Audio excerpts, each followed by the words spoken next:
Welcome back to the Cosmic Atlas, where we journey to the most extreme corners of the universe to explore the phenomena that challenge our understanding of reality itself.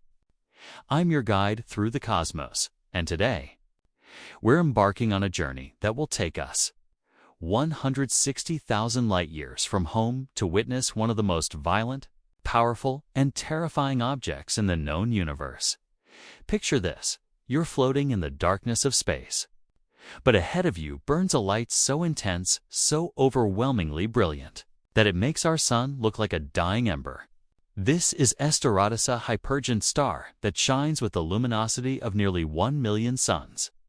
It's a stellar monster in the throes of an existential crisis, hemorrhaging mass into space at rates that defy comprehension, erupting with violence that could reshape solar systems. But here's the question that should send a chill down your spine. What would happen if you fell into this cosmic nightmare? What would you experience in those final moments? How quickly would it end? And what would become of you? Today, we're going to find out.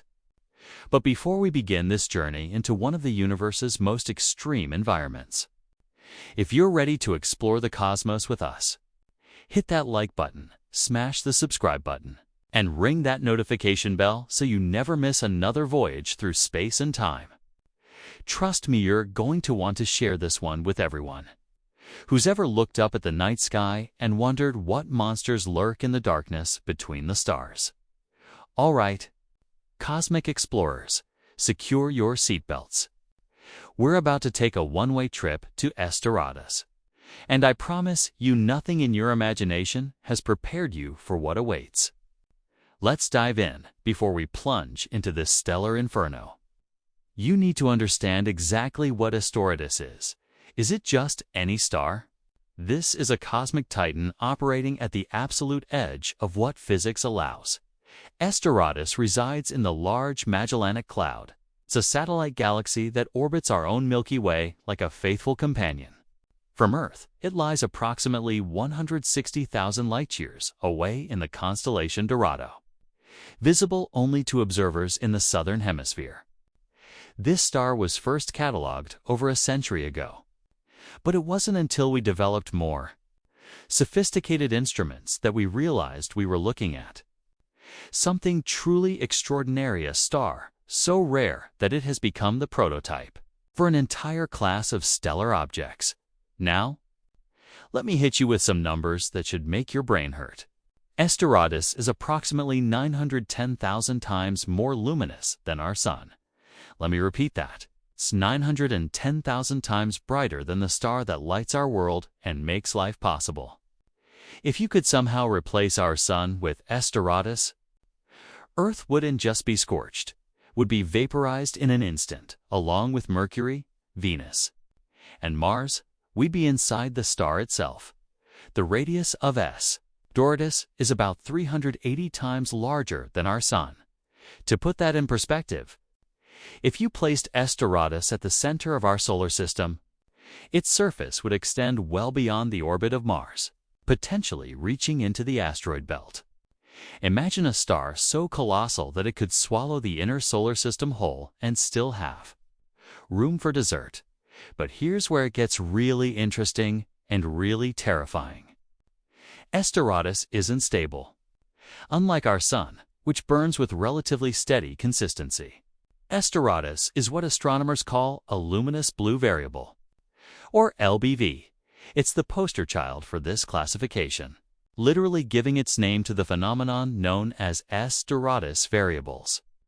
This star experiences dramatic fluctuations in temperature, swinging wildly between 8,000 Kelvin and 30,000 Kelvin. For comparison, our Sun sits at a comfortable 5,800 Kelvin. S Doradus can be more than 5 times hotter or cooler than our own star, depending on what mood it's in. And it's not just temperature that varies. This stellar behemoth suffers from violent eruptions, what astronomers call giant outbursts, where it expels enormous amounts of material into space. We're talking about mass loss rates between 10 cubed to 10 solar masses per year. That means S Doradus is losing somewhere between 1,000th to 100,000th of our sun's entire mass every single year. It's hemorrhaging itself into space, creating vast clouds of ejected material that surround the star like a shroud. During these eruptions, something remarkable happens.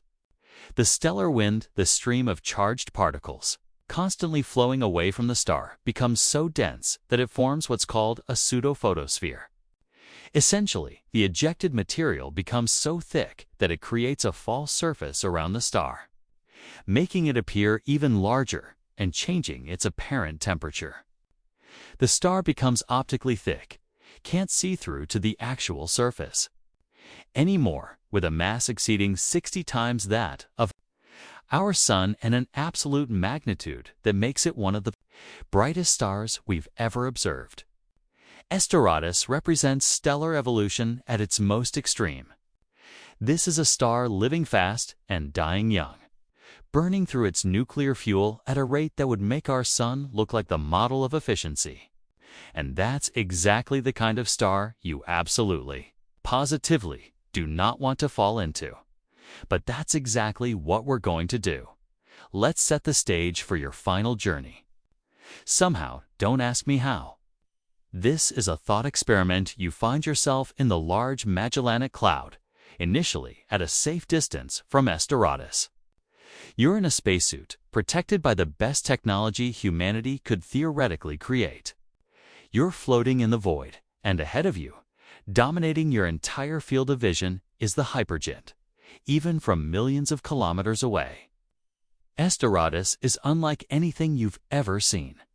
If you were orbiting at Jupiter's distance from our Sun, about 780 million kilometers, S Doradus would appear brighter than a full moon in Earth's night sky. No, scratch that. It would be significantly brighter, casting sharp shadows and bathing everything in an eerie bluish-white light that seems to penetrate your very soul. Your instruments are going absolutely haywire. Radiation detectors are climbing into the red zone. You're being bombarded by photons across the electromagnetic spectrum: visible light, ultraviolet, X-rays, and even gamma rays. The star isn't just hot. It's radiating energy with such intensity that the pressure from this radiation alone creates a physical force pushing against you. This is radiation pressure, and at this distance, it's already noticeable through your helmet's polarized visor. You can see the star's surface not smooth like you might expect, but roiling and churning like a pot of boiling water magnified to cosmic scales. Massive convection cells, each one larger than our entire sun, rise and fall. And surrounding everything is a faint, glowing halitha nebula of ejected material, the stellar wind made visible, glowing from the star's radiation. Your suit's radiation shielding is holding, but the temperature gauges are creeping upward. Even from here, the star's heat is beginning to penetrate your protection. The stellar wind, those streams of charged particles racing away from the star at speeds between 100 and 500 kilometers per second, starting to buffet you, like standing on a beach as storm waves roll in. But you're not staying at a safe distance. You're moving closer. As you cross some invisible threshold, let's say around 50 million kilometers, roughly the distance Mercury orbits our sun, everything changes. The brightness becomes painful even through your protective visor. If you tried to look directly at the star, your retinas would be seared instantly. The radiation is no longer just uncomfortable. It's actively dangerous. Your suit's outer layers are beginning to heat up, and the cooling systems are working overtime. You can feel the temperature rising inside your suit despite all the technology protecting you. The stellar wind is no longer a gentle push, it's a hurricane of subatomic sigistouche. My only lipstick, Ruby Kiss. Ruby Kiss, Ruby Kiss. Only Ruby Kiss has reserve skouche.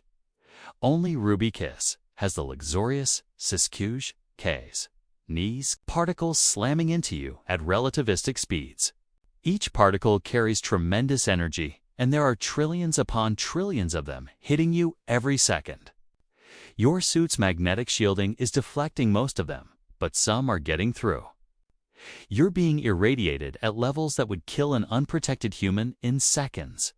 This is like standing directly in front of a cosmic flamethrower that's been magnified 1,000,000 times. The radiation pressure is now significant enough that it's actively pushing against you, fighting your inward momentum.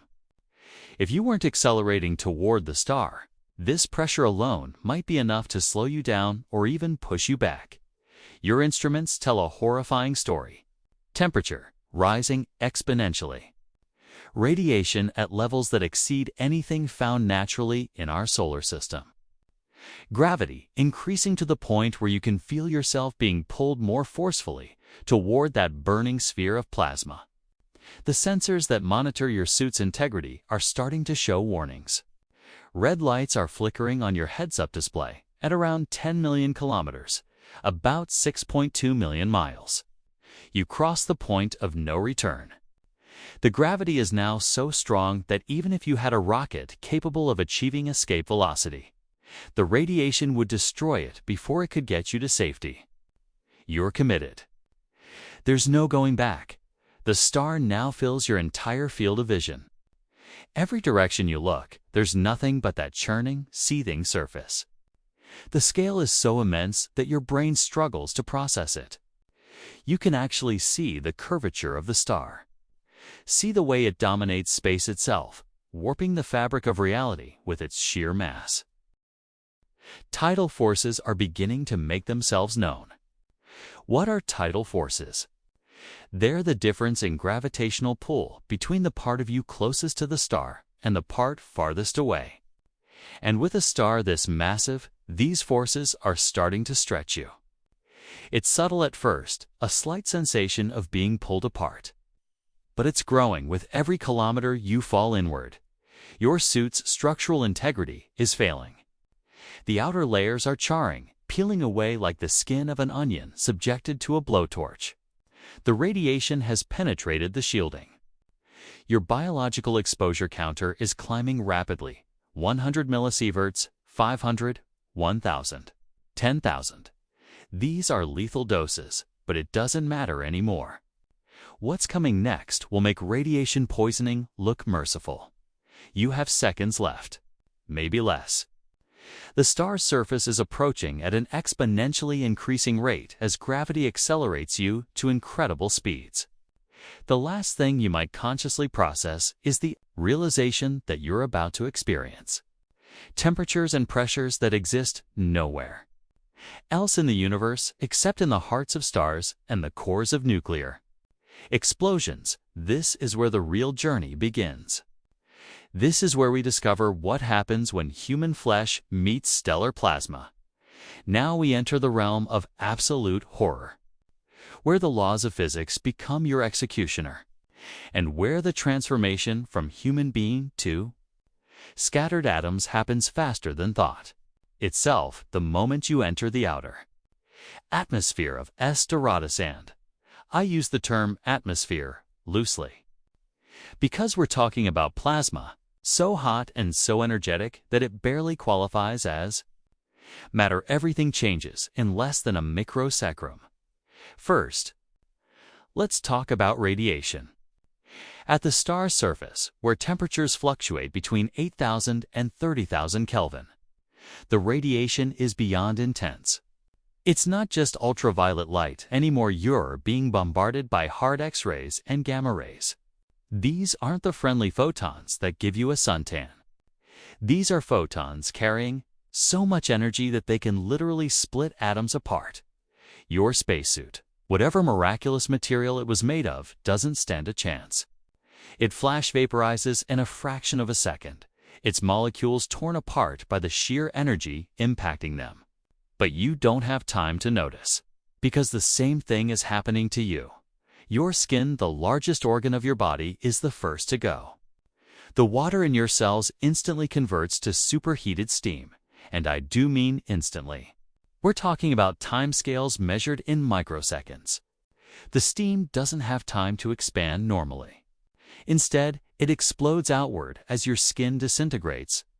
But even calling it steam is generous. At these temperatures, water molecules are being ripped into hydrogen and oxygen atoms, which are then immediately ionized, stripped of their electrons. Your muscles, organs, bones, everything that makes you physically follows in rapid succession. The proteins that form your body's structure denature and decompose, but not in the way they would in a fire or even in an explosion. This is total molecular breakdown. The chemical bonds holding your molecules together, the forces that keep your DNA spiraled.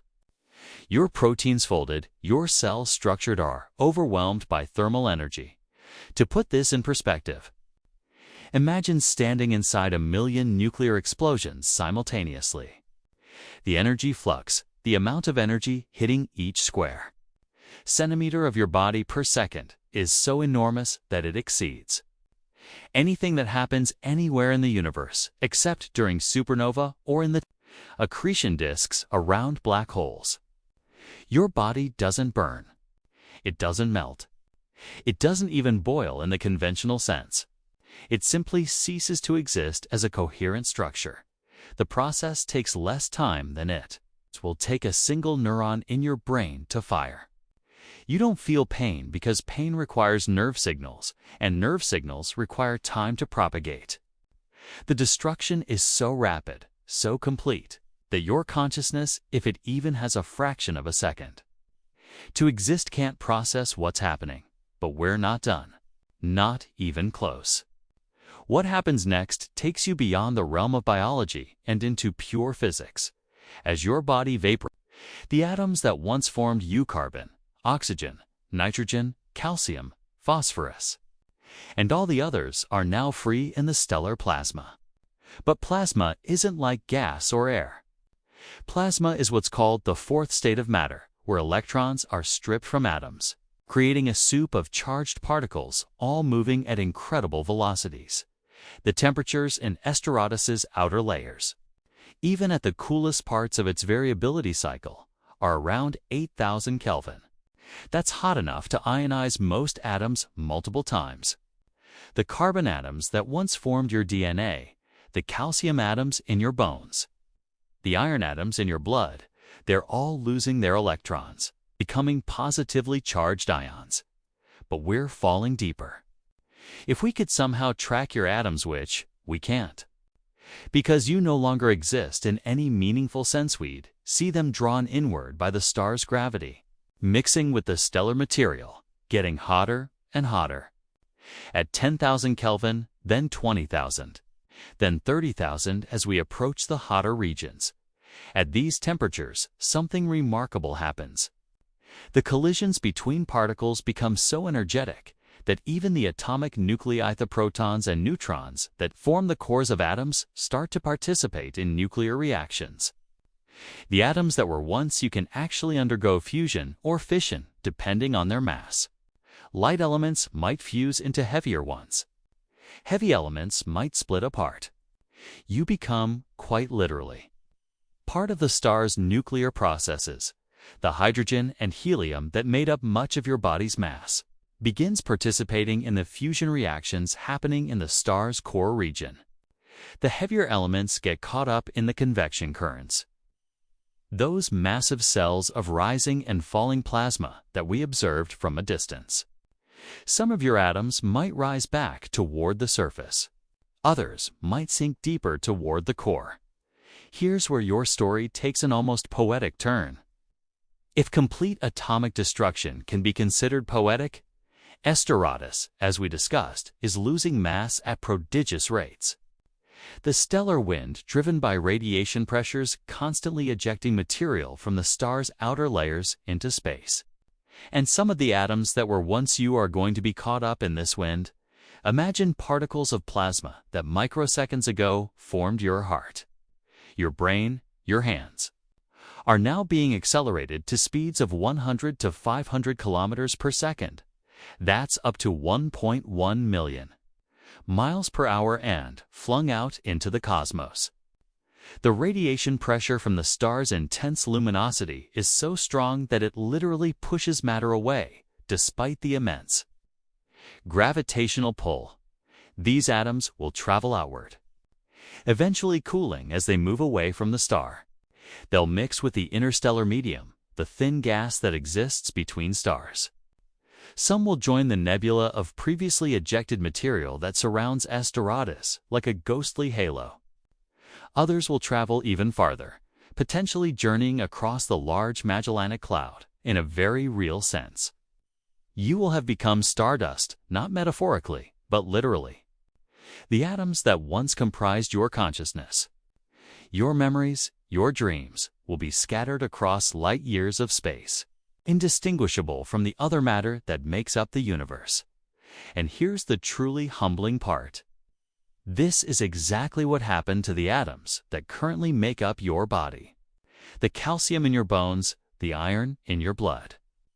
The carbon in your cells, all of it, was forged in the hearts of ancient stars that exploded billions of years ago.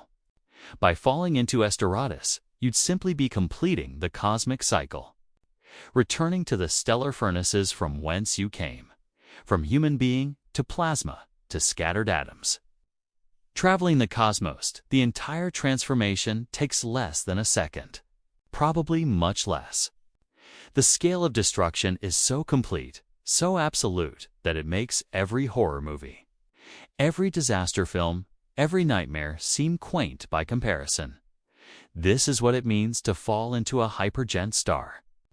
This is the power of SDOR. And now that we've experienced the horror firsthand, let's step back and understand the science behind this cosmic nightmare. What makes S Doradus capable of such absolute destruction? Why is this star so different from our own sun? At the heart of S Doradus, buried beneath hundreds of thousands of kilometers of seething, plasma's a nuclear furnace operating at scales that dwarf anything in our solar system. The core temperature is estimated to be tens of millions of degrees Kelvin, hot enough to fuse not just hydrogen into helium like our sun does, but heavier elements as well. Stars like S Doradus burn through their nuclear fuel at an absolutely furious rate, while our sun converts about 600 million tons of hydrogen into helium every second. S Doradus is operating at a scale that's vastly more extreme, with 910,000 times the luminosity of our sun.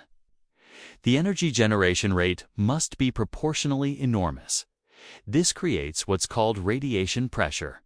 Every photon, every particle of light carries momentum. In normal circumstances, we don't notice this because the momentum is tiny. But in a star like S Doradus, generating unimaginable quantities of photons every second, the cumulative pressure from all that radiation is substantial. In fact, radiation pressure is one of the main forces supporting the star against its own gravity. Think of it as a constant outward push, generated by the nuclear reactions at the core, battling against the inward pull of gravity. In our sun, these forces are relatively balanced, which is why the sun is stable and will be for billions of years. But in S Doradus, the situation is far more precarious. The star's enormous mass, more than 60 times that of our sun, creates tremendous gravitational pressure, trying to compress everything inward. But the nuclear reactions are so energetic that they generate enough radiation pressure to support the star and even push the outer layers away. It's a constant battle, a tug of war between gravity and radiation pressure, and the outcome is anything but stable. This brings us to the question, why is S Doradus so unstable? Why does it vary in temperature and brightness? Why does it suffer these violent eruptions?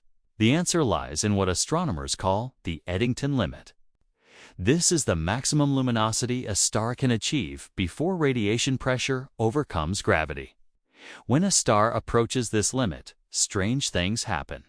The outer layers of the star can become unstable, leading to enormous mass loss events. S Doradus operates very close to this limit. It's teetering on the edge of what's physically possible for a star. This is why it's classified as a luminous blue variable. These stars are fundamentally unstable, constantly adjusting their structure, as they try to find an equilibrium that doesn't really exist. The variability we observe, those temperature swings from 8,000 to 30,000 Kelvin occurs because the star is constantly adjusting its size and surface temperature. When the star ejects a lot of mass, creating that pseudo-photosphere we discussed, it appears cooler and redder. When the ejected material disperses or the mass loss decreases, we see deeper into the hotter layers, and the star appears hotter and bluer. The giant eruptions are even more dramatic. During these events, the star can eject a significant fraction of a solar mass in a single outburst that lasts only a few years. These aren't like the regular stellar winds. These are catastrophic events where the star essentially throws off a significant portion of its outer envelope all at once. What triggers these eruptions? We're not entirely certain. It might be related to instabilities in the outer envelope or to the intense radiation pressure during periods of peak nuclear burning, or to other factors we don't yet fully understand. Stellar astrophysics at these extremes is still an area of active research. What we do know is that these eruptions create the beautiful land deadly nebulae that surround many luminous blue variables, the ejected material rich in heavy elements. Forged in the star's interior, spreads out into space, glowing as it's heated by the star's radiation.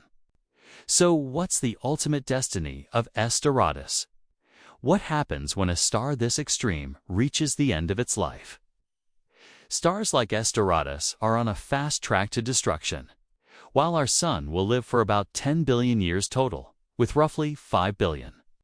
Still remaining, S Doradus has a lifetime measured in just millions of years.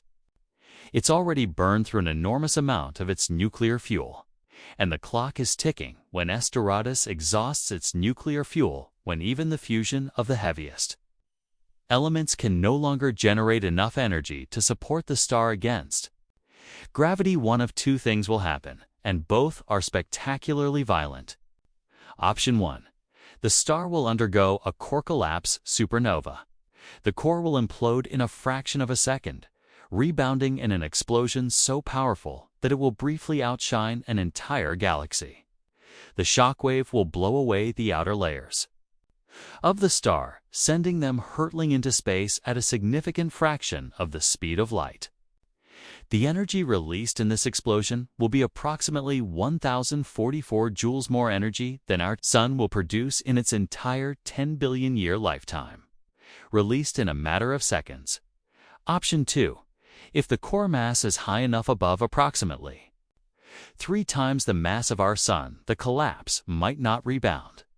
Instead, the core will continue collapsing, density increasing beyond the point where even neutrons can resist, until it forms a black hole. In this scenario, known as a failed supernova, the outer layers of the star might simply fall inward, disappearing from view as they cross the event horizon.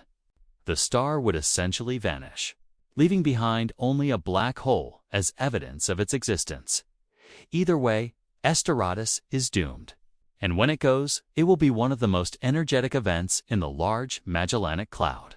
It's possibly visible from Earth, even though it's 160,000 light-years away.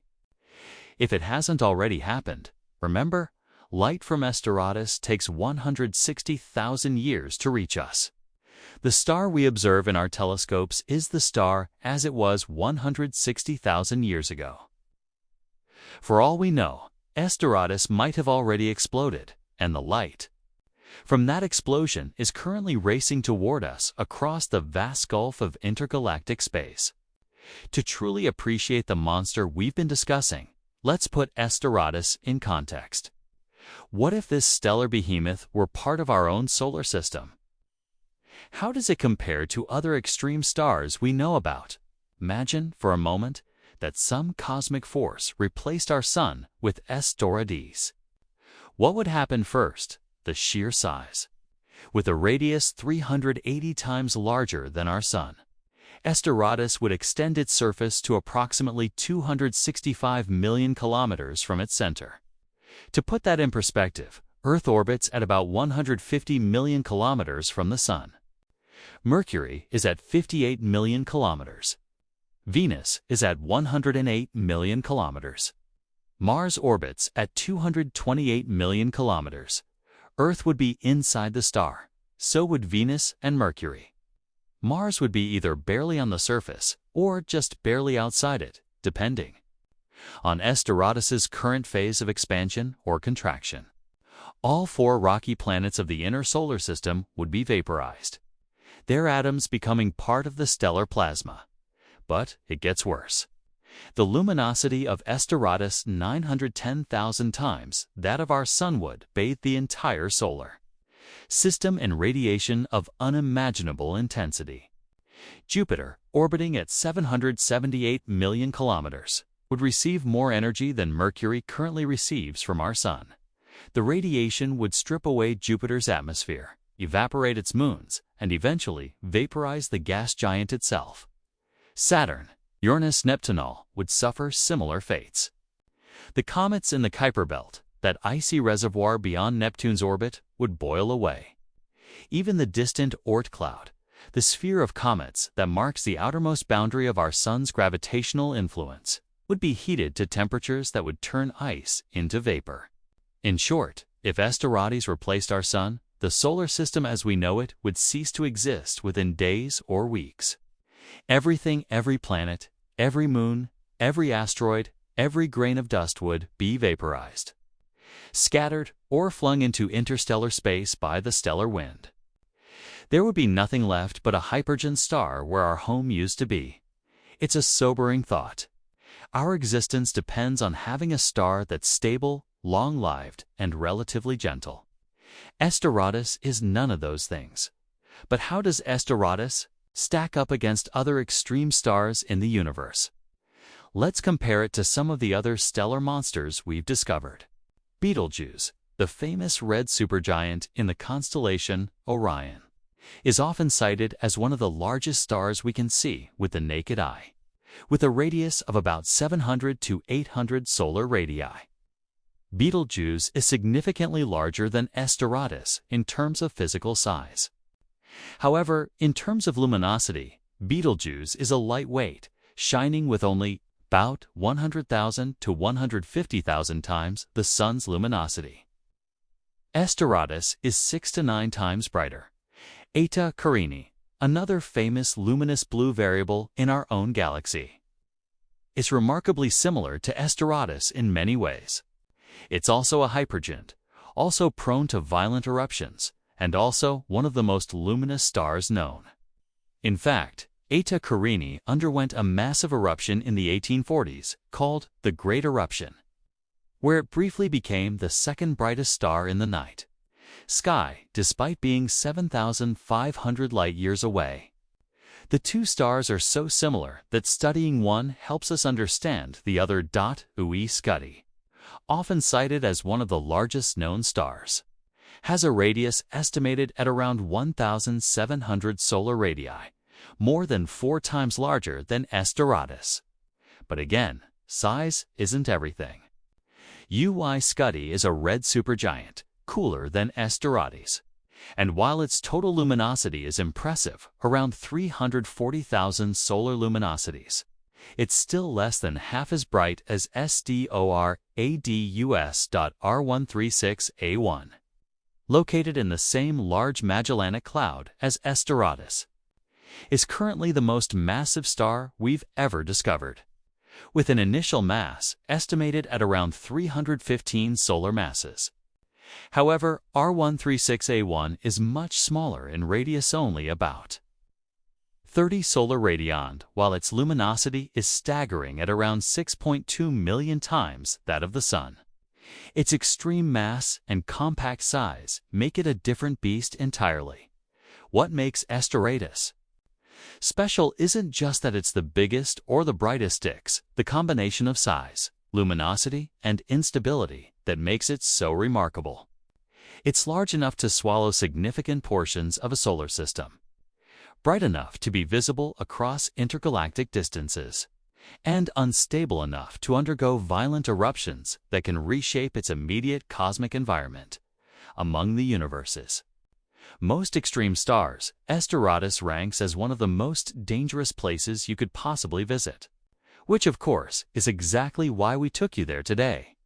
Before we conclude this journey, I want to step back and talk about why stars like S Doradus matter not just as objects of cosmic horror, but as essential players in the story of the universe and, ultimately, in our own story.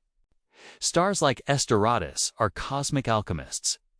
The universe, when it began about 13.8 billion years ago in the Big Bang, contained almost exclusively hydrogen and helium with just trace amounts of lithium.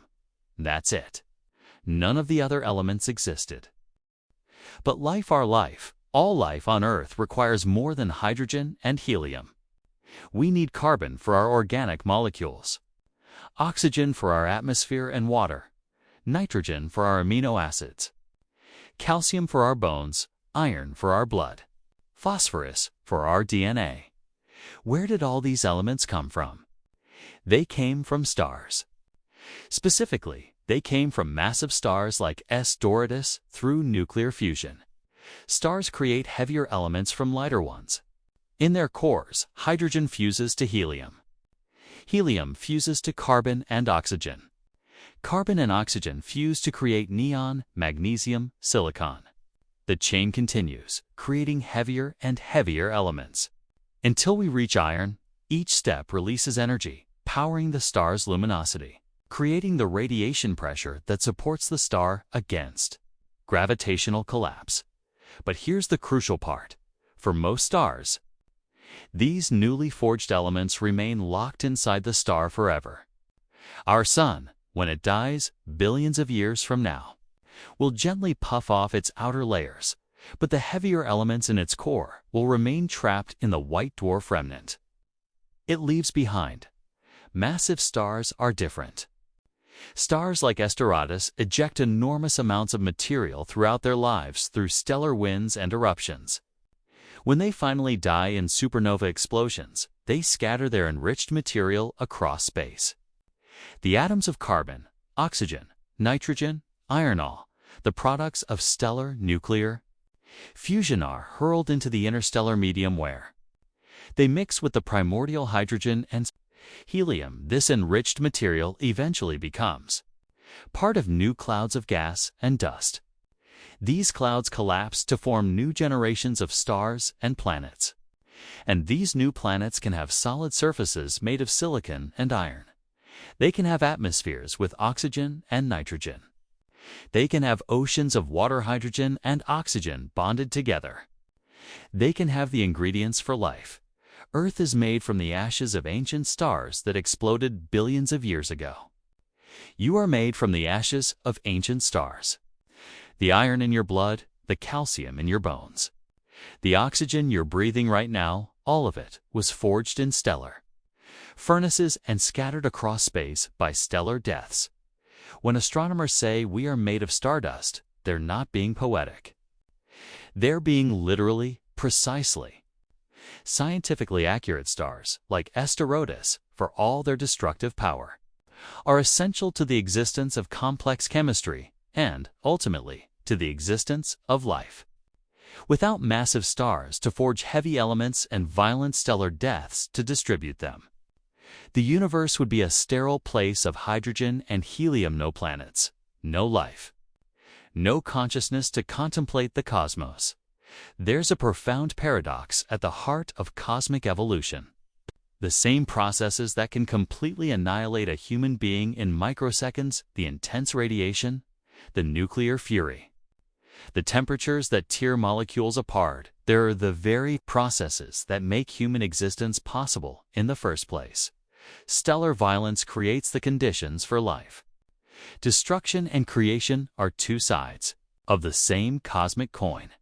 When S Doradus eventually explodes, whether tomorrow or a million years from now, it will send a wave of enriched material spreading through the Large Magellanic Cloud. That material will mix with existing gas clouds. Some of those clouds will collapse under their own gravity. New stars will form, surrounded by disks of material that will coalesce into planets. And on some of those planets, perhaps, Conditions will be right for life to emerge. Life made possible by the atoms scattered by S Doradus's death. In this way, even the most violent and destructive objects in the universe participate in an endless cycle of death and rebirth, destruction and creation. Stars die so that new stars can be born. Old worlds end so that new worlds can begin. This perspective should be humbling. We exist on a small planet orbiting an ordinary star in an ordinary galaxy. But we are connected to everything else in the cosmos through this deep atomic heritage. The atoms in your left hand might have come from a different star than the atoms in your right hand. You are literally made from pieces of the universe scattered across space and time. And someday, billions of years from now, when our own sun dies and Earth is no more, the atoms that currently make up our planet and perhaps some atoms that once made up your body will drift into space and eventually become part of new worlds. New stars, perhaps new life. The cycle continues. S Doradus, for all its terrible power, is just one player in this grand cosmic drama. But what a player it is, so cosmic explorers.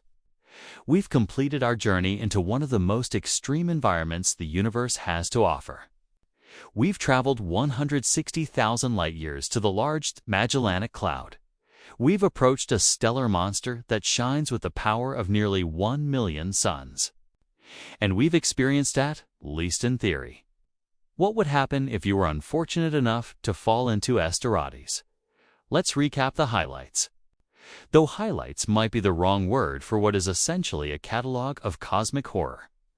S Doradus is a luminous blue variable Hypergiant, 380 times larger than our Sun and 910,000 times brighter.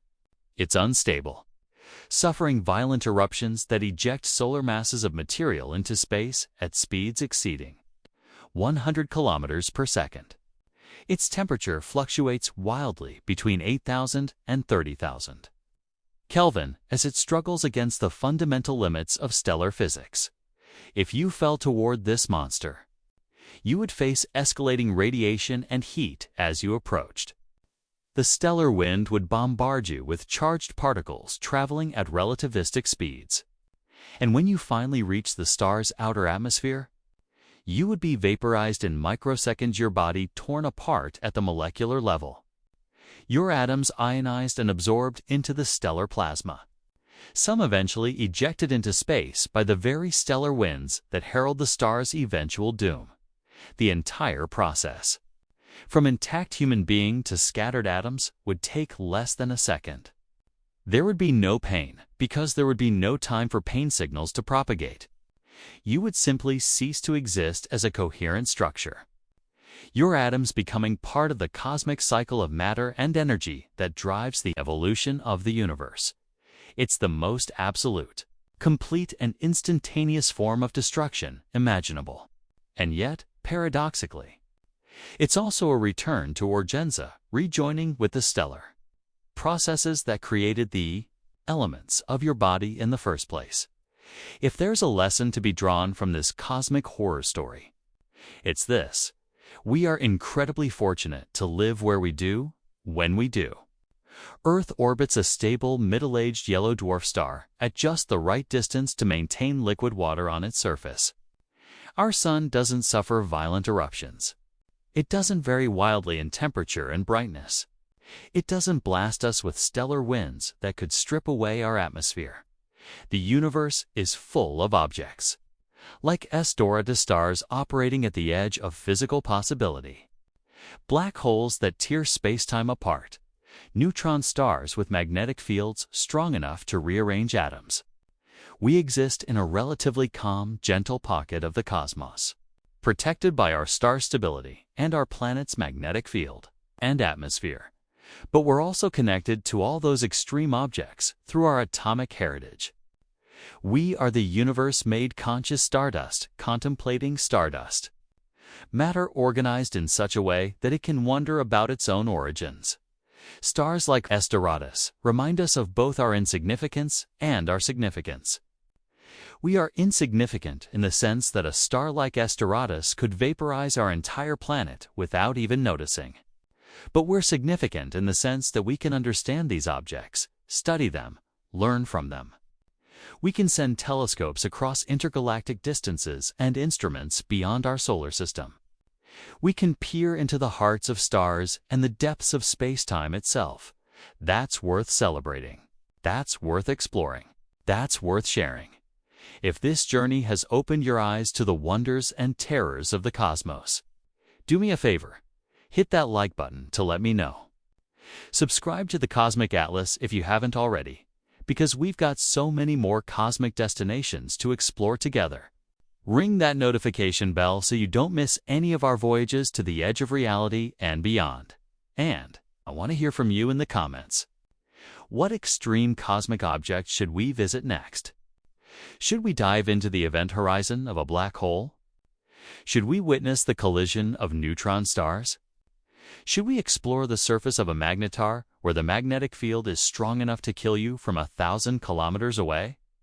Let me know what cosmic horror you want to experience next, and I'll make it happen.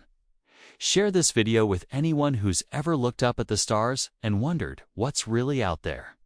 Because the universe is stranger, more violent, more beautiful, and more awe-inspiring than most people ever imagine. I'm your guide through the cosmos. And this has been the Cosmic Atlas. Remember, the universe is vast, filled with wonders beyond imagination and dangers beyond comprehension. We may never physically travel to these distant realms, but through science and imagination, we can visit them all. Thank you for joining me on this journey to S Doradus. Until next time, keep looking up, keep asking questions, and keep exploring the incredible universe we call home. Safe travels, cosmic explorers. We'll see you among the stars.